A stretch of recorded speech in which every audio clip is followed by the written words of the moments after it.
Good evening, and welcome, my fellow travelers, to the hopeless stream, flowing ever downwards, and tonight, straight into the future. So, as always on the hopeless stream, I started looking into, what's actually up with this whole history of sci-fi gaming, and I went into a little bit of a rabbit hole. But I'll not share the whole rabbit hole with you, rest assured.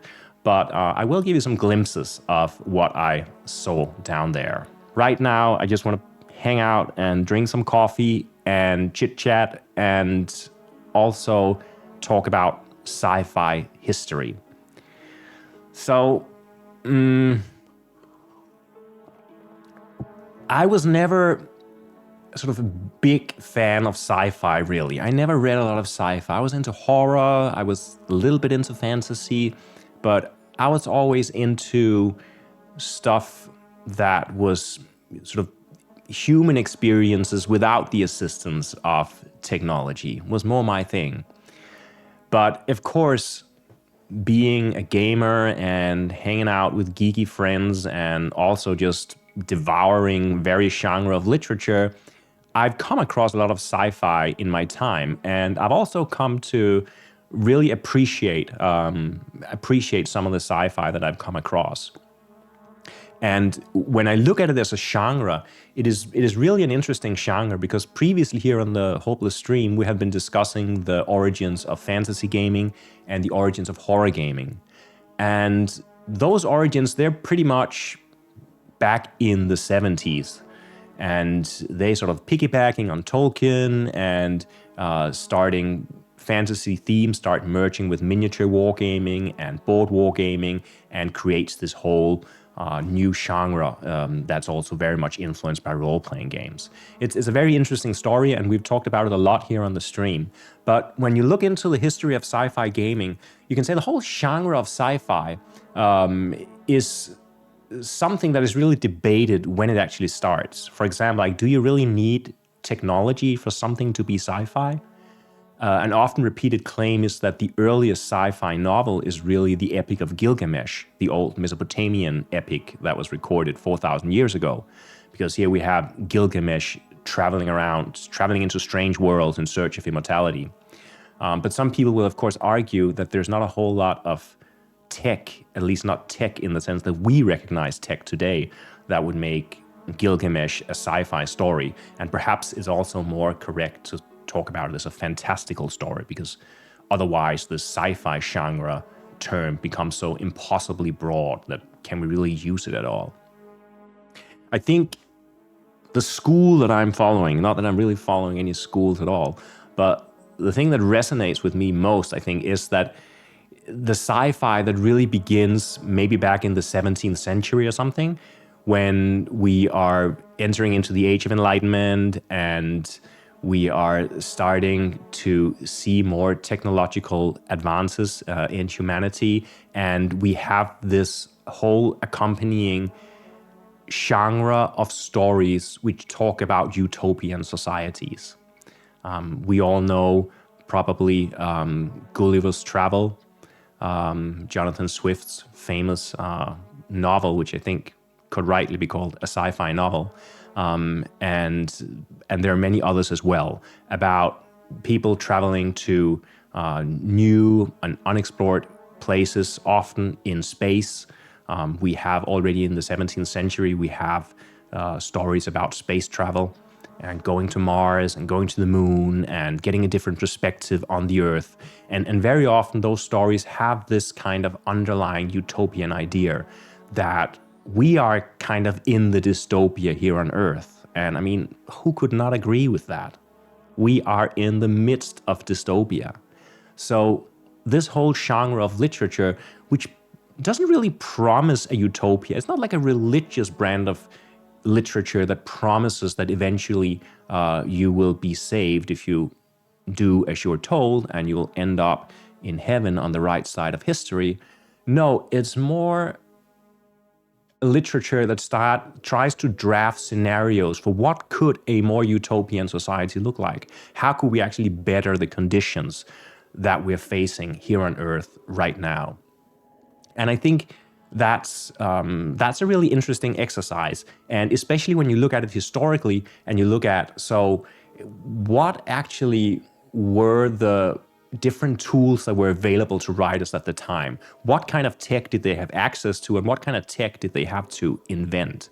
And often when you read these early sci-fi stories, it's ludicrous, right? What happens, like people fly in air balloons to the moon because you can apparently just do that. And I mean, there's an atmosphere you can breathe and you won't die of cold and all these things. So there are these ludicrous things, but it's still, the idea is still to explore how, with some kind of technology assisted means, can we create this utopia. And I think in the utopian stories themselves do not necessarily have that sci-fi element, but some of them actually do. And that then evolves up through the 17th, 18th, 19th centuries. And when we get into the 19th century, we really start seeing the sci-fi trope becoming much more popular and much more widespread. And many of us will probably know the stories of Jules Verne and the stories of H.G. Wells, which are all sort of preeminent sci-fi stories of their day, and they were all written in the 19th century. And it's these stories, they are still in that sense of they become more playful. I think they move away from this idea that you're just creating a utopian society into an idea of trying to sort of play around with tech, like having these crazy thought experiments, like in H.G. Wells' The Time Machine, for example. Like, what actually happens if you travel in time? How can we come to terms with that idea? How can we be inspired by that idea? And much of the inspiration goes away from these more sort of dogmatic ideas of how to build a better society into something that's more weird, more freakish. Let's just play with these ideas and see where they might take us. And perhaps we'll find, some kind of insight at the bottom of all this tech, but it's not really our main goal for why we set out. We set out because we want to play around with these ideas and we want to see what can happen when we do that. And this completely takes off in the 20th century. And we have really, I think, the golden age of sci-fi in the mid-20th century. It's just like an explosion of books. And of course, the detective novel, detective fiction was super popular in the 20s, 30s, 40s, 50s.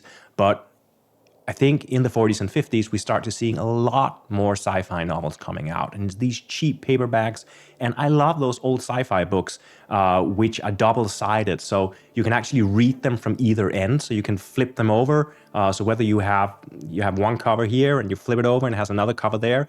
And depending on which side you read the book from, it's a different book, it's a different story. So you have kind of these two novels in one, and they have these beautifully drawn covers with these just lush colors and sort of imaginative worlds. And if you were looking at the slideshow that I was running before I started the stream, you would have seen some of those old school sci-fi covers from those books. And that whole legacy of playing around with it, to me, that's where it starts to become both really dumb, but also at times really inspiring and interesting. And when we look at it from the perspective of games, I think you can see pretty much through the 20th century. We already have some examples in the 19th century of these goose-like games with space themes, like a trip to Mars, where you move around, like a roll and move game, and you move around a circle, and you're trying to get to Mars. And by the way, that is not at all what the game that's on the table right now is about. This is a completely different beast, and we'll get back to that a little later. But we have these sort of simple goose-like games, and then we start having also through the 20th century, I think just in the toy manufacturing industry, you start having these sort of little cheap-ass games, like really bad sci-fi games, like family games that doesn't really bring anything new to the table, and they're just churning over the same old ideas and nothing much is happening. But again, because of the theme, there's also attempts at making something different, like in making more dexterity-based games where you have to flick things with your fingers, or you have to shoot rubber bands to make spaceships propel across your living room, the table, or whatever it can be. But it's very much tongue-in-cheek, a little bit like what we saw when it came to horror games, except I think the sci-fi games are much more widespread and they're much more ludicrous, but they're also allowed to be ludicrous because sci-fi is silly in a different way. It's about, robots who cannot find their way home, and it's about crazy contraptions that can generate endless energy, and it's about ludicrous fights with laser swords by people who are jumping with jet lasers in their boots, and it has that sense of the ludicrous. So therefore it leans into that, and it's obvious that all these sort of simple tongue-in-cheek toy games, they were really made. But when it comes to sort of real sci-fi games, we have to go really again into the 70s, where all the games really start happening. We've had the war games before, but all the genre games really start happening in the 70s. And I want to take you on a little ride through some of those early titles, and even some of the titles before the 70s.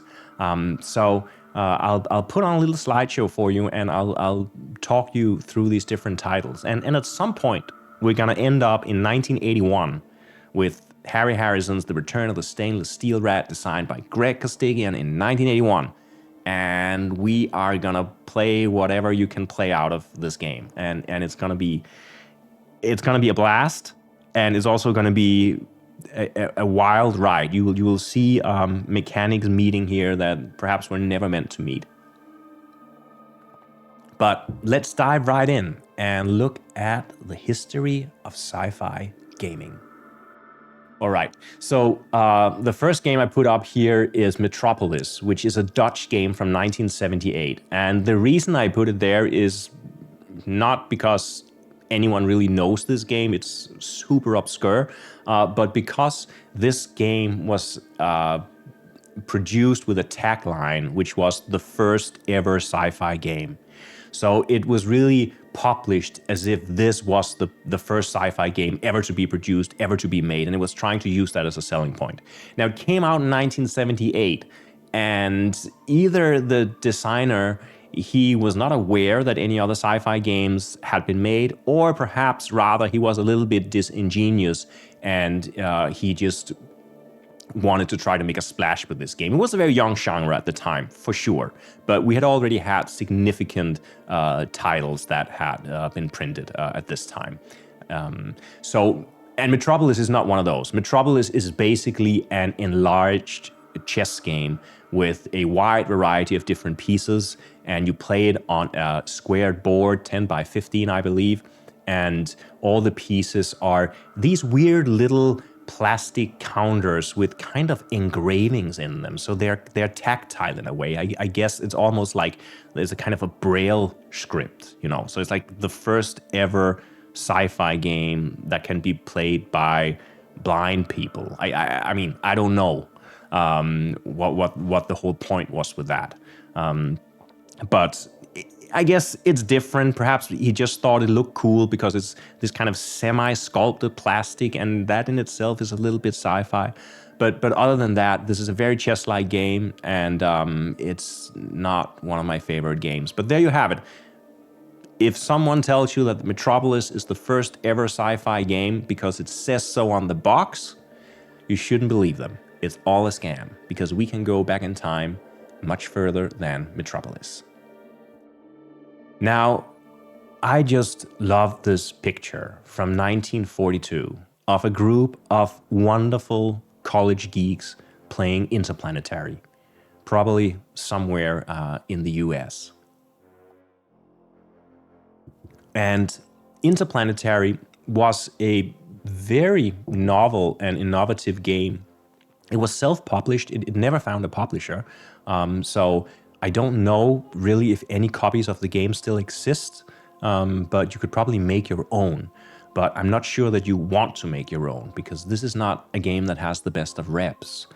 It's kind of a roll and move game as far as I understand it, but it's also a pick up and deliver game. So you're basically trying to travel to planets to pick up cargo and deliver them at other planets. And that in itself sounds simple enough, and is a tried and tested sort of gameplay, even though it probably wasn't as tried and tested in its day. I mean, we're talking 1942, World War II raging, and these geeks somewhere in the US, they just want to escape from reality and into space, and I don't blame them. But the way they escaped into space is because the planets are also moving on the board by themselves, and you have to land on them exactly, if I understand correctly. It becomes really difficult to land on these planets because they're always moving around on the table. And you might even overshoot them and fall into the sun and burn up. And what should have been like an easy family game where you roll dice and move pawns and, move a few crates between planets or satellites or whatever, suddenly becomes this like 8, 10, 12 hour slog that never really finishes. And I mean, it was already criticized for that in its day, and there were attempts at kind of making a reskinned version of it, not a reskinned version, but a pared down version of the rules and trying to make it into a game that you could actually play in a single setting on a single evening. But, maybe the game was flawed in its premise, so it didn't really ever make it. But this certainly is a very, very early examples of a serious 12-hour sci-fi game in 1942. It's pretty astounding. There wasn't really anything like that around at all at the time. So this one is really already here. What are we? 36 years before Metropolis, the Battle of the Robots. So yeah. I won't go into the whole discussion of whether this is the first sci-fi game ever, because I have another candidate for that. Anyway, this is a curiosity item. Self-published, wonderful photo. I love to see these people geek out. And I just love to see how geeks looked back then. I mean, look at me. I'm sitting here like I'm long-haired. I have like skulls on my t-shirt. These guys, they look so nice. Like they look like they get really good grades in school, and they're polite, and they've all been to the eye doctor and had new glasses. And, they look like such real American college kids. So that is a different kind of geekdom, I guess. So no, the game that I think should probably take the prize as the first real sci-fi game ever in the modern board game hobby is probably Lensman. And this is a game from 1969, so also a really early game, just on the cusp of the 70s. So it kind of beats the fantasy games, it beats the horror games for sure. So again, sci-fi just has that little bit of a longer history, and that is also true when it comes to the history of gaming. And Lensman, just like Interplanetary before, was a sort of vast, sprawling, complex game. But this was a very different kind of game, where Interplanetary still relied on the good old roll and move mechanics, the goose game mechanics. Lensman tried to do something different and tried to do an actual war game. So here we have a sprawling map of space, and we have all these tiny tactical maps. So when you have battles on the big strategic map, you move on to a smaller tactical map, and then you play out battles there with your ships. So like your one counter, maybe representing a whole fleet of ships, and then you put out those ships on the tactical map, and you fight out the battles there. And this is something that was completely new for its time. It was later taken up famously in 1980 by the game Titan, a fantasy war game, which does the exact same thing, that you move around on a strategic map and then battles are fought on these small tactical maps. And it's a great idea, it's an immersive idea, and it's really, really wonderful if you're 15 years old and you're not doing anything else for the next 3 months, because these games take forever and there's so much downtime. Like imagine, now I haven't played Lensman, so my experience is mostly from Titan, but playing Titan 6 players, and you should really be 6 players who plays Titan without 6 players? I've never heard about it. You shouldn't do it. Don't try it at home. Always play Titan with 6 players. And when you do, just imagine every time there is a battle, which always only involves 2 players, the 4 other players basically have to sit and watch the other players play a game of chess in the middle of your game, and then come back to the big map, and then maybe you're not even the next one who's up for a tactical battle. Someone else is. So there's a lot of downtime. So these are games where you really need something else to do when you're not on. maybe bring a sci-fi book, I guess, or bring a whole other different little game that you can play while the others are fiddling around on a tactical map. Or try to house rule it so you have simultaneous battles or something. That would probably go completely nuts, but it will probably make for a better game. Because this one is known to be very fiddly, very complex. Even by today's standard, is known to be complex. And you can just see what's spread out there on some poor chap's living room floor. I don't know if you ever got through it, if you ever played it, but it's just beautiful to see all the components laid out there, and you can just sense the detail of it. And to make sure that you understand that here in the late, we already saw it in the 40s with Interplanetary, right? But now we're in the late 60s, and we are starting to see this appreciation of more complex games. This is, of course, something that's happening on the war game side along all these genre games. So already at this time, we also have very complex World War II simulations or other war simulations. I'm not even sure actually when exactly the earliest World War II games start. So I probably should save that for another stream. But we definitely have very complex war games going on, being published by SPI and by avalonhill games. But in the genre of sci-fi, this is probably the first just headlong plunge into the deep, dark waters of complexity. And just 2 years later, in 1971, we have an unidentified game being played at a convention in Boston. And what do you think this looks like?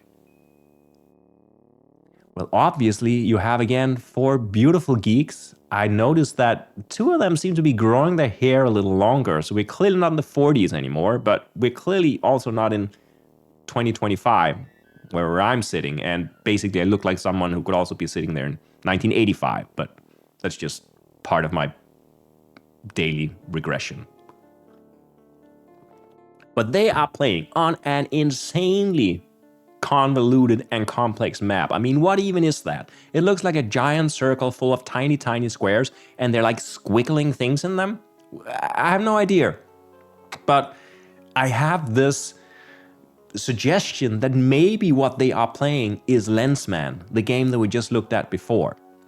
And I don't know. It's just a suggestion, because we're 2 years later, nothing with the complexity of Lensman had really, happened until this day before. I mean, there was nothing really to compare with it. They could also be playing someone's prototype. Maybe one of those guys around the table did this prototype and he thought he'd bring it to the con and he'd show it to his friends. And then they spent an evening squiggling on maps, and he went home and tore everything up, or forgot it in his parents' basement and never saw the light of day again. That's also a very, very likely scenario. I just like to think that they're actually trying, and maybe not succeeding, but at least trying to place their own weird house rule version of Lensman. But then again, we'll never know. And by the way, if you wonder about this name, Lensman, it refers to a series of sci-fi novels from the 40s and 50s, which is that's a completely bonkers series. It takes like a 2 billion year perspective on humanity and has sort of very racy ideas about breeding programs and stuff that is not so that probably wouldn't fly today. But the core idea why it's called Lensman is because there is a thing called a lens, and certain very specially chosen individuals can receive that lens and become lensmen. And when you're a lensman, you put on this weird, I don't know, Google vision kind of helmet, and suddenly you can communicate with people over long distances, and you can read people's minds, and you get massive psychic powers from wearing these lenses. You can look into the future even, I believe. But there's a whole book series to get lost in, and there is also, as you can see, a game to get lost in. So, should you be interested in some early sci-fi gaming, go and try out Lensman. I don't think I'll be playing it here on stream, but if someone has a copy, I would be happy to take it off them. Now, moving into the proper golden age of sci-fi gaming in the 70s. Here we have Stellar Conquest from 1975. And it is not the first of the modern sci-fi games, but it's definitely one of them. And it's a game that birthed a completely new genre of games, both within board games and within computer games. It is the first game really to embrace what later came to be known as the 4X series of games. So the 4X, that stands for explore, exploit, expand, and exterminate. And this whole idea that you are exploring a world and encounters happen to you, and it's not in a role-playing game, but it's something that is randomized in a game, but it's also something where you have a different kind of agency, and you are also trying to position yourself strategically in the game, and there may be a whole economic rule system or a political rule system or diplomatic rule system added on top of this. So it's simulation games that want to simulate, really want to put you in the role of the explorer. And I know I'm not a big computer game buff, but I know my partner in crime is. And Stellar Conquest was the inspiration from some very early 4X computer games that came maybe just 5-6 years later. There's one called Master of Orion, I know, but that's from the early 90s. And then there is another one from around 1980. The title escapes me. I looked it up, but I can't think of the title now. What might it have been called? But a game that is also usually called sort of the earliest 4X computer game, and that is allegedly very much in debt to Stellar Conquest, because Stellar Conquest has, some people describe it really as the first real-time strategy game, except it's an analog game, and players would, everything in this game was hidden. Like, you'd have a map, but you would have hidden movement, you have had a hidden development. Every player would sit with their own spreadsheet and develop their own civilization, moving around the map. And only in some instances, when players actually encountered each other, would they learn something about who they were and how they developed. So you really got this idea of developing technologies, developing races, as they're probably called in the game, and how you can kind of sculpt a personality. Again, it's more techie than that. It's not really a Civ game, but you get the idea that you develop a kind of identity for who you are, for your whole group of people. And then when you encounter one of the other players, maybe you've been playing for 3 hours, and this guy's been sitting across the table for you for 3 hours, and all you've been doing is staring into your own separate spreadsheet and making little notes and maybe rolling a die and moving a few pieces around the board or something. But then suddenly you come into contact and you reveal yourself to each other, and you find out, like, oh my God, what did you develop in? What did I develop into? And how do these things then merge and match when we actually meet up? How does this go on the battlefield? Do we have to talk our way out of this? What happens? So some very, very interesting concepts here, but also very, very much an Excel sheet game that should probably have been a computer game, except those kind of computer games didn't exist. And if you love these old school 4X computer games, perhaps maybe go at least just check out Stellar Conquest. I mean, you don't need to buy it and set it up and play it and the whole thing, but just check it out. Like, you should know your origins. Stellar Conquest is probably one of them if you're playing those kind of computer games. So that was Stellar Conquest from 1975. So another example I want to highlight is Starship Troopers. Again, most people probably know Starship Troopers from that movie that came out in the noughts, which was sort of a very satirical sci-fi movie, which was really a political critique, a satire of the political system. But it's based on Robert Heinlein's novel Starship Troopers from the 50s, I believe. Correct me if I'm wrong, or just accept it. We're going with the flow here. We as I said, I'm a Luddite. I don't check these things. I try to remember them, and I often misremember, but there you have it. So, Starship Troopers, which I read the book recently, and I must say, it it has a very unique perspective in the battle scenes. You really feel like you are there. I mean, this is written 70 years ago, but it really feels like being inside a giant jumpsuit and moving around on this planet, just like jumping over a house while you're flaming a wall with a gun midair. And you really have that sense of bouncing around, and these giant arachnoids that come crawling out of the desert planet floor below you and jump up at you, and they shoot his skyscrapers moving across the planet's surface. It's so vividly described in the book. I can really highly recommend it. I think it's a brilliant book. The movie I haven't seen since it came out, and it may be better than I remember it, but I just, at the time, thought that it was silly, and I always hated silly. But when you're doing sci-fi stuff, when you're looking at sci-fi, you have to accept a bit of silly, because sci-fi is very often silly. And I think that my knee-jerk reaction is just to turn my back on it and crap away from the silliness. But I'm also, I'm growing as a person, I'm getting older, and I'm trying to embrace some of those things in sci-fi, despite all the silliness. So Starship Troopers, again, it's a wonderful book. And the game is again, it's something out of this world. I acquired it recently. And first of all, it has this completely novel learn as you play system, which is completely at odds with how these war games were at the time, where I had to sit down and read 20-page font 8 rule book with, paragraph rules 2.3460A and internalize all that before you could play the game, or you could just start playing the game and then it would take you, I don't know how many attempts before you even got the rules right. Now, Starship Troopers, on the other hand, it went the other way. So it's basically cut up into, I think, 20-something scenarios, and each scenario just adds tiny more level of rules, add tiny more details to the game. So it begins out like a super simple tactical war game, and then it just grows in complexity.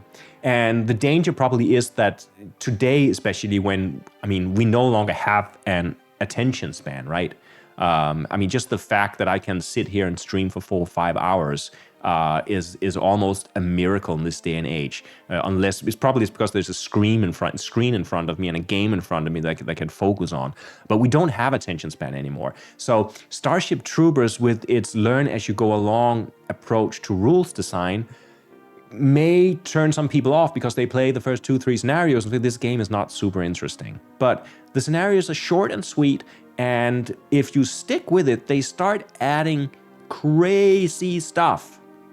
Like, if you play as the alien or the arachnoid player in this game, you will again find the human player playing on this big-ass purplish map, which, it has gotten a lot of flack, and I kind of get why, but I just love the color palette. Like, you can already see it here on the cover. You can see those pink purplish mountains in the background. That's very much what the game board looks like. But the arachnoid player instead is looking at an A4 sheet of paper with a condensed version of the same map, with the tiniest little hexagons that I've ever seen. And on this map, he or she is gonna track tunnels through the terrain, and move underneath the game board, so to speak, and then suddenly pop up on the game board, right, left, back, center of the humanoid player who's moving around on the planet. So suddenly you're walking around your little skirmish group, not quite knowing what's happening. You may be sensing some rumblings on the ground underneath you. You see smoke in the distance and maybe some mud and some soil flying up and someone screaming, and suddenly you turn around and Jansen is gone. But then suddenly in front of you, the ground opens and this giant Bach just burst forth screaming at you, and the arachnoid player, he will just, sit there cheering because you just stepped right on one of the tunnel entrances and now you're done for. Again, this kind of gaming where one person is playing like a hidden game, it seems to, point towards what computer games ended up doing. Charting all these numbers, taking care of all that what happens in the background, doing hidden movement stuff much better than board games. But these early analog examples were really the inspiration for those computer games. And it could be done. I mean, yeah, of course, it's, it's fiddly to sit there with your little tiny map and your pencils and draw those tunnels. But there's also a tactility to it. And for me, an excitement, a childish excitement of sitting and penning out these scenarios, and so much more imagination than what I'm getting from most computer games that just feed me this endless stream of images that my brain doesn't need, because it's a brain. It can generate images, though it can generate images itself. That's why we have imagination. We can use the imagination for that. But Starship Troopers, yeah, highly asymmetric, so asymmetrical, you're not even really playing on the same game board. Again, I don't know, this is almost going to be like an endorsement history of sci-fi, because this game, go get it, play it, it's outrageous. The next game is a much more well-known game, much more mainstream game, especially since it seems to just keep on appearing in new editions. And this goes back to 1977, and it's called Cosmicencounter.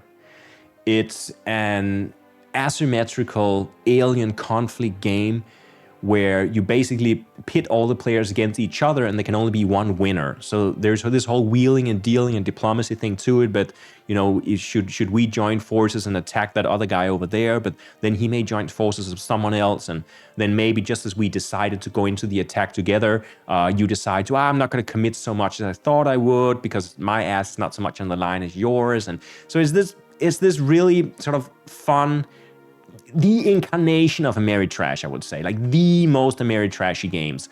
And each player plays an alien race, and each alien race has a rule-breaking ability.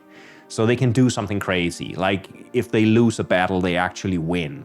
Or they can ask a question to another player, and that player must answer that question truthfully, which of course opens up a completely different social dimension of gaming that may not have been intended in Cosmicencounter, but that certainly can be injected into it. And many, many more of these alien species with different rule-breaking special abilities have been created since this game came out, now almost 50 years ago. It continues to be popular. It's not my favorite game. It's very random, it's very light, but yeah, it can be fun to play around with for an hour, and have an epic battle, and just laugh at how ludicrous some of those special abilities in the game are. But of course, it needs to be there in any history of sci-fi gaming, because this is a landmark game of sci-fi gaming, and one that still endures. Swordvande asks, is Starship Troopers an inspiration for Spacehulk, perhaps? Now that's a good question. I think I'm going to get to Spacehulk in a bit, but I think that Spacehulk probably owes more to Alien, and especially Aliens. That is the second of the Aliens movie. But we're going to talk about Spacehulk in a bit. I hadn't really thought about Starship Troopers being an inspiration, but Starship Troopers might have been an inspiration for Aliens. I mean, I'm sure it was. I can totally see it being that, actually. When I think of Aliens, the 1986 movie, it's darker and it's more gritty, but it definitely has some of that Starship Troopers vibe to it. So yeah, maybe there is sort of an more or less direct line of inspiration from Starship Troopers with Spacehulk. Yeah, thanks for the suggestion. Interesting. Now, the next game is another classic that you just cannot not mention when you talk about sci-fi gaming, and that is, of course, Frank Herbert's Dune from 1979. And this is a game that, if in Cosmicencounter, the different alien species that you can play, they each have special abilities that are rule-breaking, I would say that Dune as a whole is just a rule-breaking game. It's a genre-shattering beast of a game. It's a 6-player only game, I would say. You can play it with lesser player counts, but if you need 6 players for it to shine. Each player plays their own faction, and now since the movies came out, Dune has become such a household name that many people will know these factions way better than me because, frankly, I mostly know Dune from the game. I also tried reading Frank Herbert's books a long time ago when I was a teen, and yeah, I thought they sucked, so I gave up on them. But that's just me. I know people swear to them, so this was probably a supremely controversial statement, and I haven't read them since I was a teen, so yeah. But again, I also thought the movies sucked. That's probably also a controversial statement.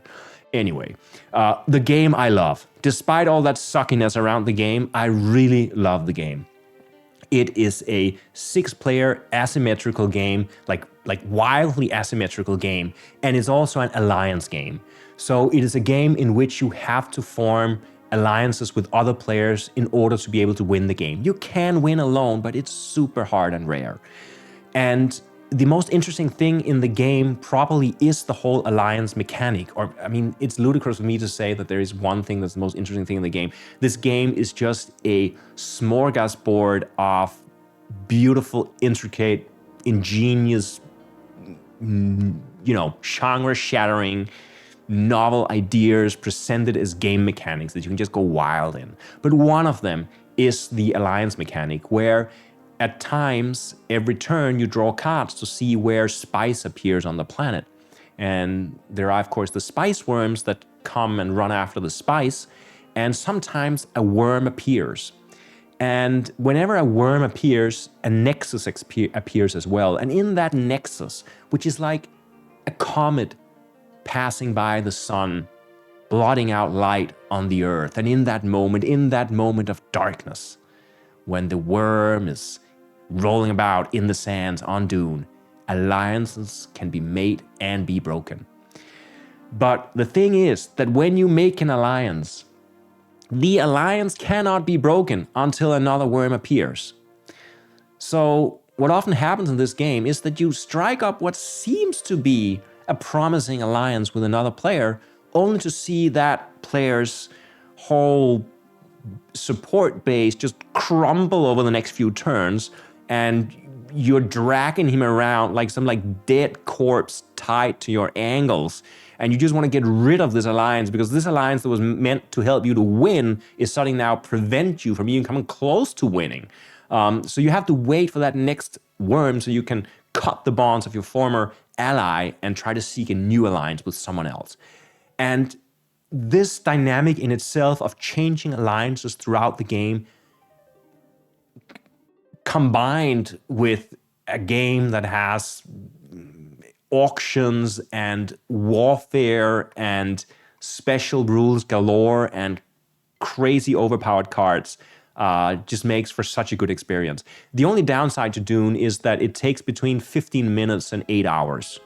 So it's kind of hard to plan around it, Have guys over, and maybe half an hour later, you say your goodbyes, or they have to stay awake for 8 hours until the game is finished. But again, 1979, college kids, time was really not an issue.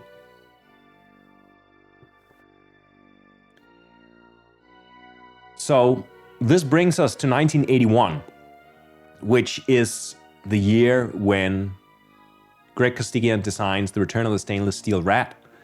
And this, of course, is the game that we will be playing tonight. So I'm not going to say a lot about it here, other than it's one of the Ares Magazine's games.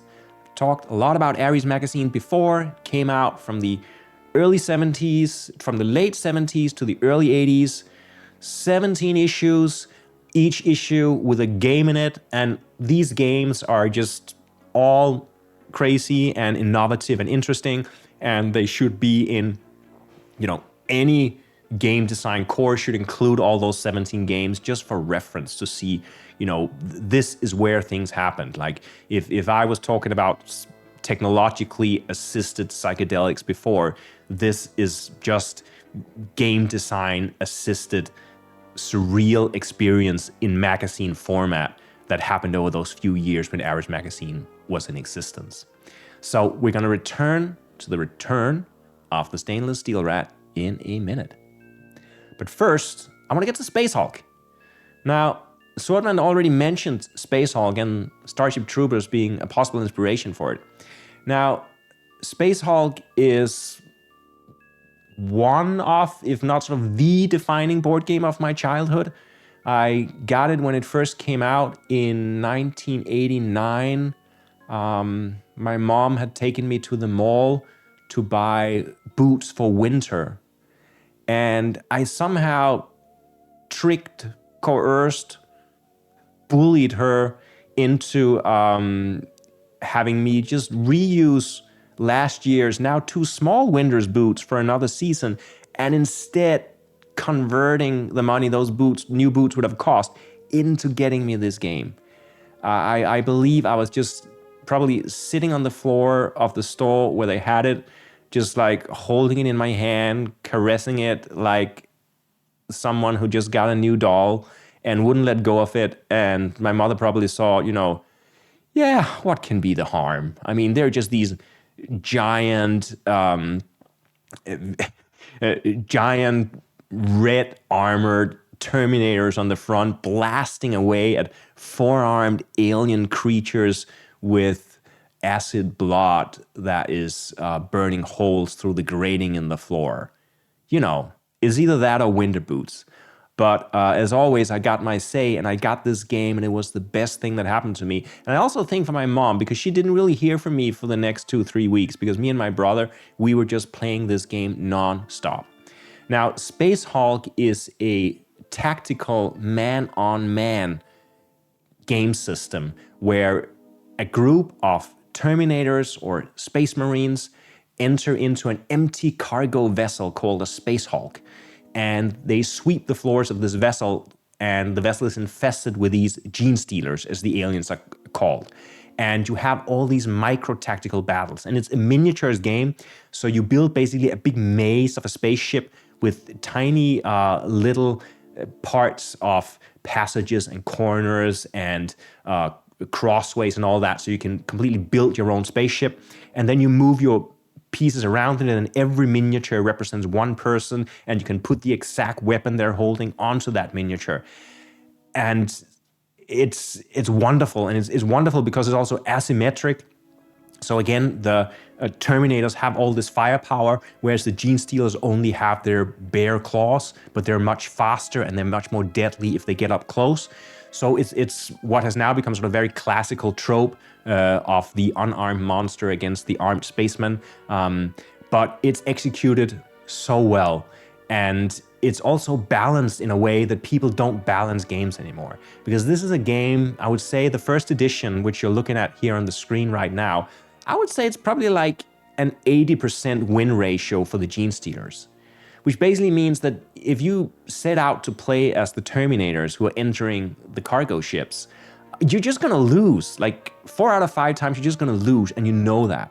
But what that does to the game is that when you win, when you actually manage that 1 time out of 5 where you actually win, it becomes such an epic feeling, such an epic story that you take with you afterwards.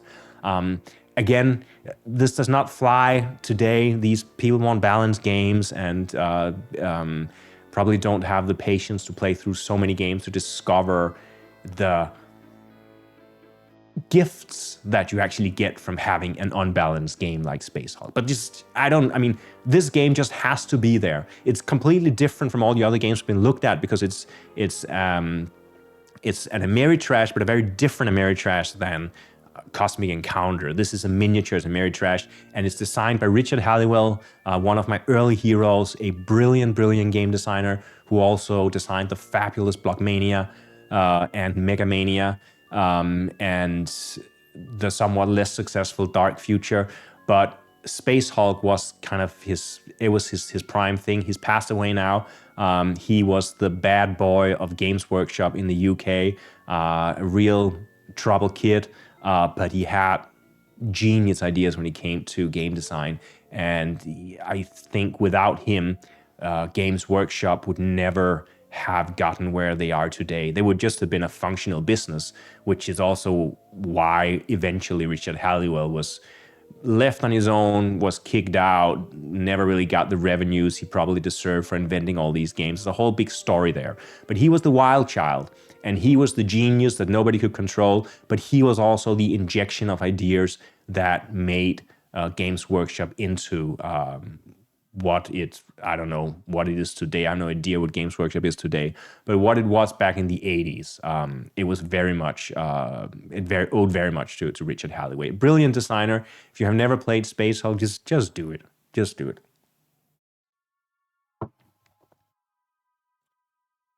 So, as I'm starting to wind down here because I don't want to get too much into the modern history of sci-fi gaming, but I do have an anecdote that I think may interest a geek or two out there. What you see before you now is actually the 4 different editions of Twilight Imperium, which is one of the most successful sci-fi games ever. It's a massive 4X game that can take 12 hours to play, but even in this day and age, you'll find people actually playing it because it delivers on so many levels of diplomacy, of world building, and of just these high stakes space games where you really have the feeling of exploring an entire universe as you play. So I get it. Now, the designer of Twilight Imperium is a guy that I don't know him, but I know of him, and I've definitely run into him in his past and in my past, because Christian Petersen, as he's called, is a Dane like me. And we used to hang out in sort of overlapping environments, early board game and role-playing conventions in the early 90s. And I'm not here to out Christian, and I don't know him that well, but when I saw that he had designed Twilight Imperium, which was many years after that he designed it. He also designed the Game of Thrones, by the way, another massive success. When I realized that the guy who designed it was from Denmark and that it was this guy, Christian, that I had bumped into a couple of times, I was like, oh, wow, so you can really make it big.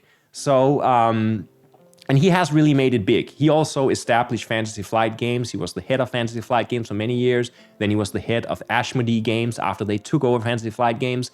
And now he's doing something on his own again. He has his own company. I'm not exactly sure what it is, but it's something to do with games anyway. Not a game publisher per se, I think, but something else. But he really, really made it big in the world of board gaming. And I just want to take you back to 1992, which is when I first encountered him. And he was the organizer of something called Games Weekend, which happened a little bit north of Copenhagen. And there were probably a couple of 100 people there playing board games and role-playing games in the early 90s. And I think he organized maybe 2 of these Games Weekends. And I was looking back in the old role-playing magazine Saga, which you cannot really see here because someone put a Stonehenge across the Saga logo. I don't know who that heretic is. It's not me. I have my own copy of the Saga magazines, but they're not with me where I am right now. Anyway, I was looking at the old Saga magazine and I found this little promo for Games Weekend, which, let us see, I think it's 1992. And there's a quote there that I just want to read out for you. It's also here on the screen. So it's really tiny for me. I hope I can read it. If not, you'll have to read it yourself at home. Let me just try. The team behind last year's successful event, Games Weekend 91, has decided to organize another gaming convention. The organizers have taken on the challenging task of combining role-playing and board games in a single convention. Overnight accommodation will be available in the well-equipped gymnasium at Circle House. According to what we've heard, the Games Workshop canteen will be open throughout the entire weekend, 23 hours a day. There, attendees can satisfy their cravings for hamburgers, hot dogs, drinks, and more. For more information about Games Weekend 92, contact Christian T. Petersen. And Christian T. Petersen, yeah, that's the early incarnation of the designer of Twilight Imperium and Game of Thrones. And I did contact him. I called him up because I was just a kid. And I was like, what's this convention and how can I go there and what do you do and what's the address and do I need to bring a map and my own sleeping bag? Well, I mean, how does this whole thing work? And he was very kind and friendly. He's a few years older than me, and he explained everything to me. And I remember also asking him if I would be within the age range, because I was afraid I was a little too young. Many of the geeks that I hung out with were kind of older than me. So he said to me that I would be sort of at the younger end, but there would be others like me, and they would take good care of me. And off I went to Games Weekend, and that was my first role-playing game convention, and I had an absolutely fantastic, enthralling experience, and that became my life for the next many years, going to these conventions and playing games with people on the Danish role-playing and also to some extent board gaming scene. Now, at the Games Weekend in 1992, that's advertised here, I actually went so far as to also play Christian T. Petersen's role-playing scenario. And now, let's take a look at that. Because in the Saga magazine, which is the issue after the one I just showed you, we have a review of, how did Games Workshop 92 actually turn out? Was it fun? Which games were played? And there is a small review of Christian's Call of Cthulhu role-playing scenario, which I played at the con, and it must have been probably my first role-playing game experience at a convention ever was his scenario. Let's see what the review is like. It says, the most anticipated game was Call of Cthulhu, which featured no less than 3 tournaments. Call 1, A Hard Day's Night by Christian T. Petersen, was generally well received. Set in 1941, the scenario took place in a series of exhibition rooms in England. The classic drama revolved around elements like a mummy and a cursed scepter. The setup encouraged plenty of intrigue among the players, who took on the roles of curators, each with their own secret agendas. One, for instance, was a German agent. Some players were dissatisfied that much of the action happened outside the main room, but this was a natural result of the many layers of intrigue. And this is so funny reading this review because I remember this. I remember loving having my own secret agenda. So suddenly we were playing role-playing game, but we were not all trying to achieve the same goal. We were actually trying to achieve different goals. And that was very, very exciting to do that as a group. I also remember this was a game for 6 players. All games at the time had 6 players. I don't know why 6 was the magic number, but 6 was the magic number. So all these games had 6 players and a game master. And I remember a lot of the action happening out the door because the way you played role-playing games at the time was that if someone had a scene where the other players' characters were not physically present, then the game master would take that person outside the room and they would play that scene on their own, while the rest of us who were not out there would just sit there and fiddle our thumbs and get completely out of whatever immersion we had just built up. It's a terrible way to run role-playing games. It completely breaks the immersion and is really only fun for the people who get taken outside the door. But it happened a lot in the early 90s. Luckily, there was a reaction against it in the mid-90s, and I was still very much part of that movement to make sure that everything happens in the open and we can, as players, be mature enough to deal with what our character knows and what our character doesn't know. We don't need to go outside the door for that and leave all the other players hanging. But, apart from that little thing, which was really just a sign of the times, not a fault on part of Christian or anything, this was a very well-received game, and I had a really great time playing it there. in 1992. There you have it.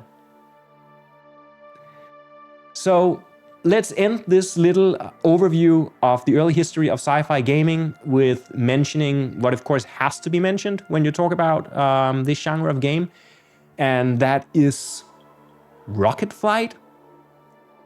People probably don't know rocket flight, but they probably know the inventor, the designer of rocket flight, and they probably also know the game that rocket flight turned into. And the designer here is, of course, Phil Eklund, the controversial game designer who has done a series of highly simulationist games with highly dubious and controversial historical facts behind them. Always a fascinating game designer, and ones whose games I've always picked up and studied, and I love all the ideas that go into them and the way that he really tries to make history speak through game design. A lot of his history is bad history, but I can disregard that and enjoy the fact that he's actually modeling history. And then I can think, oh my God, if you actually start modeling good history with these techniques that Phil Eklund uses, you can get to some very interesting places. And Phil Eklund's games often also go to very interesting places. And I should also say that many of his games actually end up being something different than the argument that they set out to be. So some of the games has this underlying thesis, but when you play the game, you kind of find out that the game is arguing for something else completely. Because even Phil Eklund cannot control the dynamics of simulationalist game mechanics. They just cause emergent stories left and right, as we've seen here on the Hopeless stream over and over and over again, because that's also how we play games. Now, Rocket Flight came out in 1999, and at the time, Phil Eklund was working as a rocket scientist, and this is a game that's very much a tech game. It's all about launching rockets into space, and it's a game that goes into, let's just say, to put it mildly, great detail of how you launch rockets into space. I found an image from the 1970s that is like more than 20 years before the game was published. Phil Eklund was already working on it. And here, for example, you see the rocket acceleration chart.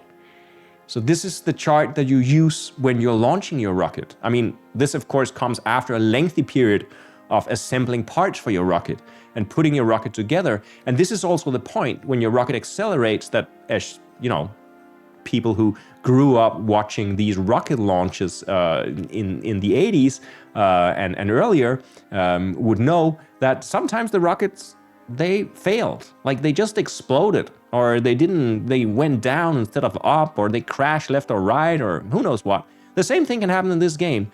And the best thing about it is that most likely it's your own fault, because there's some little thing you didn't actually think about, or you didn't really have the right water cooler for your system, or there was as you had the wrong motor geared up to the wrong. I mean, there are too many details here for me to even try to give a good example for you.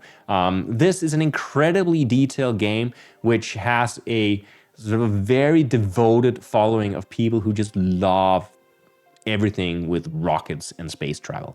And the game has been issued multiple times, and the latest edition is the 4th edition, which is called High Frontier for All. And what you're looking at here is not a map that came out of a planetarium set up by NASA. It is actually the game map of High Frontier for All. So this is the simple little map that you play on. And you play with your rockets, and you have to travel around these paths, and you can only turn your rockets at these special Lagrange points in space. And it's bonkers. It's a game about planning. You spend 2 hours planning a rocket launch, only to discover that you made a mistake somewhere, or your calculations were wrong, and the whole thing blows up and you start over again. Or you're brilliant at it and have excellent adventures. I mean, you can go to the very ends of the solar system, and you can discover alien life and strange artifacts, and you can mine for minerals, and you can invent new technologies, and there's so much that can happen in this game. But before that happens, you have to go through such a long and sluggish churn of learning how to build and launch these rockets. So it's very much an acquired taste. I appreciate it 100%. I love that this game exists. I love that Phil Eklund has created this game. It's fantastic. It is a triumph of game design. Even when the game design is bad, it's a triumph. And just shows that really there are no limits for what we can model with this crazy medium called board games.